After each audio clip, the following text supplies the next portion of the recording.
তুমি ভালো আছো? আচ্ছা, আজকে সকালে আমার এক বড় ভাই ফোন দিছিল যে কুকুরটা নাকি কালকে অ্যাক্সিডেন্ট করছে। আমি সকালে ভ্যাকসিন দিতে গেছিলাম, তাই আমি আসতে পারিনি, কেবল আসলাম। কিন্তু এখনও বাইসে আছে, কিন্তু অবস্থা তো মনে হয় ভালো না। দেখা যাক, ওরা এই যে বাস্কেট নিয়ে এসে ওরা বেটের কাছে নিয়ে যাবো। তোমার বাচ্চারা আমি আবার দিয়ে যাবানি, ঠিক আছে? তুমি পিস পিস আইসো না, দেখো ওই যে তোমার ওই বাচ্চাকে কাছে যাও। আইসো না থাকো বাবা, আমি থাইকো, আমি আসতেছি, তুমি যাও যাও যাও, টাটা। আচ্ছা, এ হচ্ছে কালকে রাত্রে অ্যাক্সিডেন্ট করছে, সারাদিন এভাবে পড়েছিল, আর বাকিরা কিছু জানি না।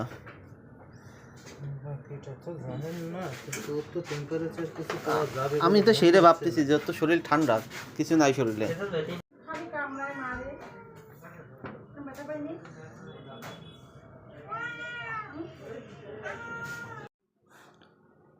এই যে ওরা ভেট ডেকা নিয়ে আসলাম। সমস্যা হচ্ছে ওর শরীরে কোনো টেম্পারেচার নাই, তা বাসায় নিয়ে এসে এই যে গরম কাপড় দিয়ে আটকায় রাখছি। যদি বাইসে থাকে কালকে ওরা আবার ভেটের কাছে নিয়ে যাব। কিন্তু ভেট বলছে যে ওর বেঁচে থাকার চান্স কম, কারণ ওর শরীরে কোনো টেম্পারেচার নাই।